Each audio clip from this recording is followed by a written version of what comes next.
आप सभी को प्रेम भरी ओम नमो भगवते रुद्राय। आप मेरे हाथ में यह ग्रंथ देख रहे हैं ना, इसे कहते हैं दुर्गा सप्तशती। अद्भुत ग्रंथ है, अद्वितीय ग्रंथ है, अलौकिक ग्रंथ है, अपूर्व ग्रंथ है, अनूठा ग्रंथ है, विलक्षण ग्रंथ है। इस ग्रंथ में जितनी आप महिमा लगा सकते हैं लगाइए। इस कलयुग में साक्षात मूल सिद्धियों का खजाना है यह सुंदर मां भगवती के चरित्रों का उद्बोधन करने वाली पावन पवित्र श्री मार्कंडेय पुराण की सावरणीय मनमंत्र के अंतर्गत मार्कंडेय ऋषि के द्वारा उद्धृत यह पावन पवित्र दिव्यादि दिव्य अलौकिक अद्भुत ग्रंथ श्री दुर्गा सप्तशती ब्राह्मणों का प्राण है। भक्तों के प्राण इसी ग्रंथ के अंतर्गत बसते हैं।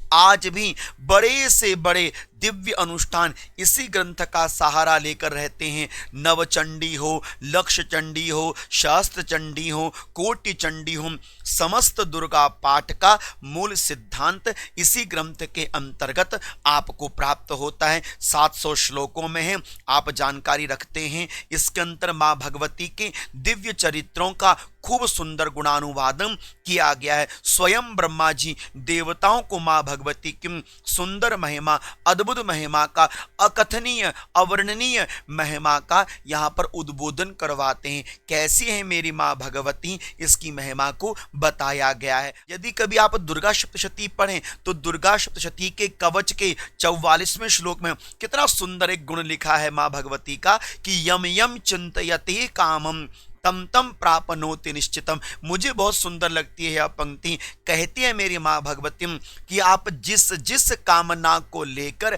मेरे समकक्ष आएंगे मैं उन समस्त कामनाओं की परिसिद्धि जरूर करूंगी। जो आप चाहते हैं शरणागत दीनार्थ, आप मेरी शरणागति को स्वीकार कर लें, मेरी मां भगवती आपको समस्त गुणों से सुसंपन्न कर देती हैं। इसलिए आज भी हम इस कलयुग में इस दिव्य श्री दुर्गा सप्तशती की अद्भुत और बहुत भारी महिमा है। मैं आपको उसकी महिमा का सुंदर सा गुणानुवादन बताना चाहूंगा। और जब भी नवरात्रि आ जाएं, गुप्त नवरात्रि आ जाएं, नित्य हो सके तो आप इसका पाठ करें।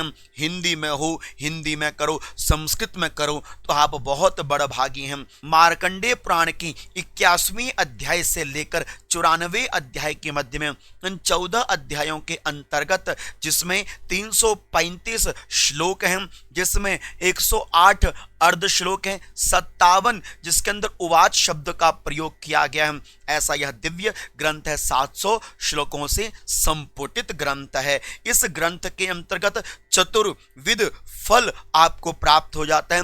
धर्म, अर्थ, काम और मोक्ष। इन दिव्य ग्रंथ के अंतर्गत आपको 3 चरित्रों का सुंदर गुणानुवादन पढ़ने को सुनने को प्राप्त होता है। प्रथम चरित्र, मध्यम चरित्र और उत्तम चरित्र आपको प्राप्त होता है। प्रथम चरित्र के अंतर्गत प्रथम अध्याय आता है जिसकी जो अधिष्ठात्री देवी हैं श्री महाकाली देवता हैं।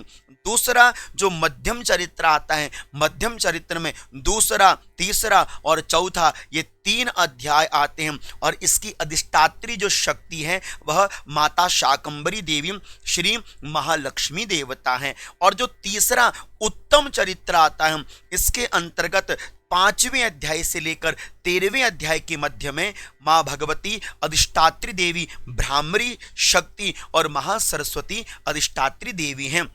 यह 3 चरित्रों का पाठ अत्यंत शुभकारी माना जाता है और दुर्गा सप्तशती में ही वर्णित है कि आपको जब भी दुर्गा सप्तशती का पाठ करना हो तो आपको 6 अंगों का पाठ जरूर करना चाहिए। जैसे शरीर के अंग जितने बलिष्ठ होते हैं शरीर उतना ही मजबूत होता है, ऐसे ही दुर्गा सप्तशती के 6 अंग हैं। इन 6 अंगों का पाठ करना अत्यंत अनिवार्य होता है। एक पूर्वांग अंग है, एक दूसरा उत्तरांग अंग है। पूर्वांग के 3 अंग हैं, कवच, अर्गला और कीलकम। इतने अद्भुत, इतने शक्तिशाली, जिसने पाठ किया है वह इसका अनुभव जानता है। यहाँ पर मैं एक प्रमाण देना चाहता हूँ कि जो भी दुर्गा सप्तशती का पाठ करें उन्हें यह 3 अंग जरूर पढ़ने चाहिए। लिखा हुआ है कि रावणाध्या स्तोत्र मेतत अंगहीनम शिशेवीरेम हता रामेण ते यस्मात् न अंगहीनम पठेत ततः। यहाँ पर एक सूक्ति कहती है कि राम ने रावण का वध किया। क्यों? रावण तो बड़ा शक्तिशाली था, तो रावण की मृत्यु का मूल कारण क्या बना? बोले रावण दुर्गा सप्तशती का पाठ तो करता था लेकिन अंगहीन पाठ करता था। इस श्लोक में वर्णित बताया गया, इसलिए कभी अंगहीन पाठ नहीं करना चाहिए। इसलिए पूर्वांग में आपको कवच, अर्गला, कीलकम और उत्तरांग में आपको 3 रहस्य प्राप्त होते हैं, प्राधानिक, मूर्ति रहस्य और आपको वैकल्पिकम रहस्यम। कुल मिलाकर 6 अंग दुर्गा सप्तशती के मूल माने जाते हैं। दुर्गा सप्तशती की फलश्रुति कहती है कि अर्गलम दूरितम हंति, कीलकम फलदम तथा कवचम रक्षे नित्यम, चंडिका त्रितयम तथा। अर्गला का पाठ करने से आपके जीवन की दरिद्रता का हरण होता है, कीलक का पाठ करने से आपको समस्त फलों की प्राप्ति होती है और कवचम रक्षेत नित्यम, और कवच का पाठ करने से आपके शरीर की रक्षा होती है। इसलिए जरूर पढ़ना चाहिए। और जब नवरात्रि आजम यदि आप इसका पाठ करना चाहते हैं तो आप नित्य संपूर्ण 13 अध्यायों का पाठ कर सकते हैं अथवा क्रम के अनुसार भी आप पाठ कर सकते हैं। नवरात्रि जैसे आ जाए तो पहला दिन नवरात्रि का है तो पहले दिन में आप पहले अध्याय का पाठ कर लीजिए बस। दूसरे दिन में आप 2 अध्याय पढ़िए, तीसरे दिन में आप 1 अध्याय पढ़िए, चौथे दिन में आप 4 अध्याय पढ़िए, 5वें दिन में आप 2 अध्याय पढ़िए, 6वें दिन में 1 अध्याय पढ़िए और 7वें दिन में आप 2 अध्याय पढ़ के 8वें दिन में पुनः से संपूर्ण दुर्गा सप्तशती का पाठ कर सकते हैं। अथवा 6 जो अंग हैं उनका आप 8वें दिन में पाठ करके 9वें दिन में इसके माध्यम से आप हवन इत्यादि भी कर सकते हैं अथवा इसका नित्य भी पाठ कर सकते हैं अथवा 13 अध्यायों का रोज पाठ कर सकते हैं अथवा जितना आपसे पढ़ा जा सकता है आप उतना दुर्गा सप्तशती पढ़ने का प्रयास कर सकते हैं। इसलिए आप यहाँ पर अवश्यमेव दुर्गा सप्तशती का पाठ नित्य करने वाले बने अथवा अवश्यमेव जब भी काम्यप्रक नवरात्रियां आती हैं आपने जरूर इसका पाठ करना चाहिए। चंडी पाठ क्या रात्रि के समय भी किया जा सकता है? दुर्गा सप्तशती में ही लिखा हुआ है कि चंडी पाठम दिवा रात्रुम कुर्या देवन संशयम। दिवा करो रात्रि करो, इसमें किसी प्रकार का भी कोई संशय नहीं है, किंतु बस इस बात की जानकारी आपको होनी चाहिए कि संपूर्ण दुर्गा सप्तशती शापित है। ब्रह्मा, वशिष्ठ, विश्वामित्र शापाद। दुर्गा सप्तशती के श्लोकों को जागृत करने के लिए आपको शापोद्धार और उत्कीलन करना जरूरी होता है और पुनः से जो आपने पाठ किया उसको सुरक्षित करने के लिए आपको उत्कीलन और शापोद्धार दोनों प्रक्रियाएं निभानी होती हैं।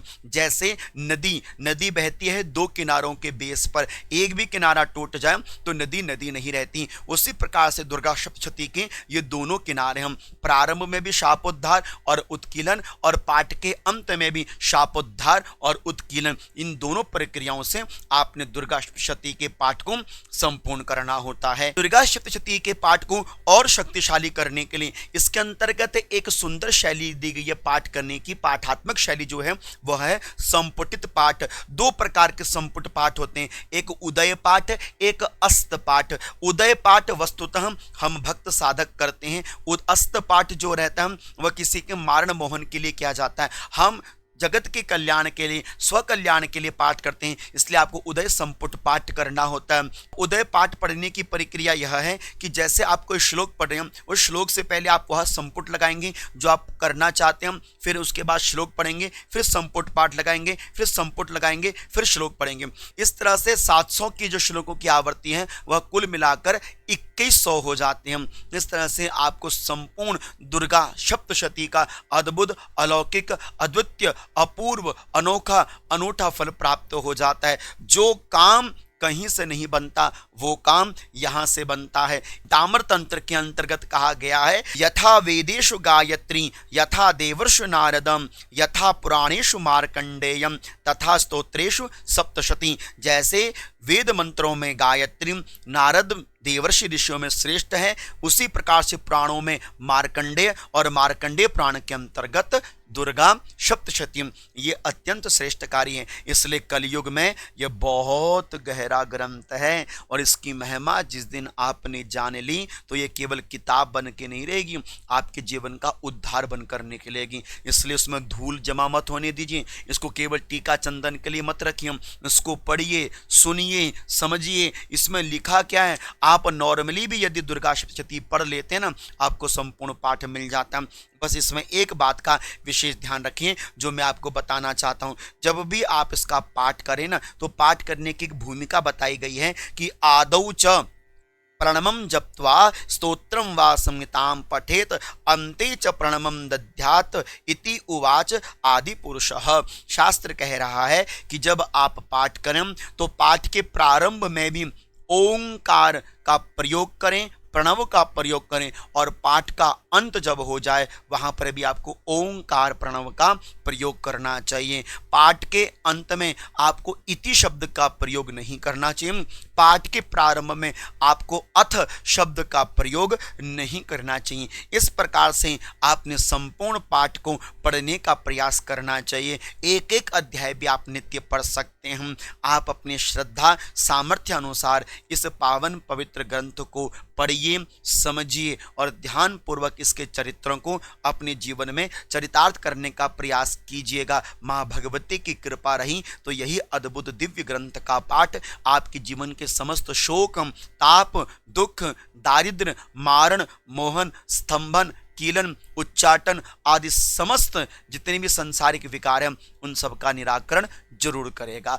इसलिए इस शास्त्र पर, इस ग्रंथ पर, इस ग्रंथ की महिमा पर, मां भगवती पर जरूर विश्वास कीजिएगा। आशा करता हूं कि आपको जागृत करने के लिए मैंने दुर्गा सप्तशती की जो महिमा वर्णित करी, आप जरूर इस पर अपना ध्यान केंद्रित करेंगे और अच्छी लगी हो वीडियो तो आगे अपने इष्ट मित्रों को जरूर शेयर करेंगे। आप सभी को प्रेम भरी ओम नमो भगवते रुद्राय।